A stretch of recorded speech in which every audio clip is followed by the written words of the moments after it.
আমাদের ছাত্ররা যেভাবে আন্দোলন করেছে, যেভাবে সরকার পতন হয়েছে, এখন কোনো রাজনৈতিক দল আসলে ছাত্রদের মাথায়, যেটা বলা হয় যে ছাত্রদের মাথায় কাঁঠাল ভেঙে খাবে, এটা আসলে আমাদের ছাত্ররা হতে দিবে না, এটা হবে না। আমি আশা করি যে ছাত্ররা আসলে এটা কখনোই হতে দিবে না।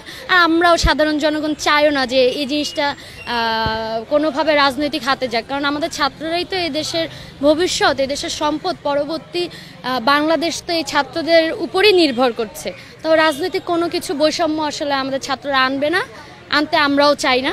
এটাই আসলে আমাদের চিন্তিত ছিল, খুব চিন্তিত ছিল, কারণ মুক্তিযুদ্ধের সময় অনেক মুক্তিযোদ্ধাদের মা তাদেরকে বের হতে দেয় নেই, অনেকে জোর করে বের হয়ে গিয়েছে। আবার দেখা গিয়েছে যে অনেকে বাসায় ছিল, অনেকের মা নিচ থেকে বের করে দিয়েছে যে যাও। তো বাসায় তো অবশ্যই চিন্তা করবে, কারণ আমি মারা গেলে আমার মা কাঁদবে, অন্যের মা কাঁদবে না। তো বাসায় অবশ্যই সবাই চিন্তা করেছে যে আমার ভাইরা তো মারা যাচ্ছে, আম্মু ওদের মারদের কষ্ট, আর কোনো মায়ের বুক যেন খালি না হয়, এই কারণে আসলে আমি যেতে চাই। এই বৈষম্য, এই আন্দোলন, এই মারামারি, এটা আসলে চাই না, আর রক্ত না ঝরুক, কারণ এই রক্তের উপরে ভবিষ্যতের বাংলাদেশ দাঁড়াতে পারবে না। আমি বাংলাদেশ দেখতে চাই হিন্দু, মুসলিম, বৌদ্ধ, খ্রিস্টান, এমনকি উপজাতিরা আমরা সবাই মিলেমিশে বাংলাদেশে একসাথে থাকবো, কোনো দুর্নীতি হবে না। অনেক সরকারি স্কুল আছে যেগুলো হচ্ছে আপনার সরকারি স্কুল বলতে কি, যারা পড়ালেখা করতে পারে না, যাদের ওই পরিমাণ টাকা নেই, তারাই তো সরকারি স্কুলে পড়বে। দেখা যায় যে সরকারি স্কুলে ডোনেশন দিয়ে ভর্তি হতে হয়, এটা আসলে চাই না। যত পথ শিশু আছে তারা সরকারি স্কুলে পড়বে, তারা সেই সুযোগ সুবিধা পাবে, তারা সুশিক্ষায় শিক্ষিত হবে।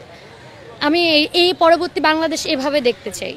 সবাই কিছুটা পেয়েছে, কারণ সরকার পতন চেয়েছে, সরকার পতন হয়েছে। আর ব্যর্থতা যেভাবে লুটপাট হয়েছে, ধরেন ব্যর্থতা কি, ফুলার রোডে যে ভাস্কর্যগুলো ছিল সেগুলো তো আমাদের ইতিহাস, ঐতিহ্য।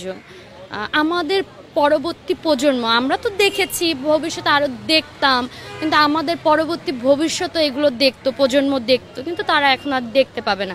তাহলে এটা তো আমাদের জন্য অনেক ব্যর্থতা, অনেক বড় একটা ক্ষতি।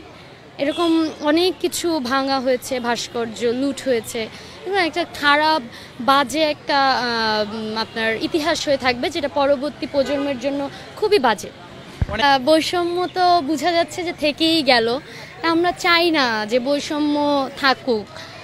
দেখি পরবর্তী সরকার আসলে আমাদের চাওয়া পাওয়া রাখবে আশা করি। সবাই যখন চেয়েছে, তাহলে আমাদের দাবি, আমাদের বৈষম্যতা উনি অবশ্যই রাখবেন না বলে আশা করছি।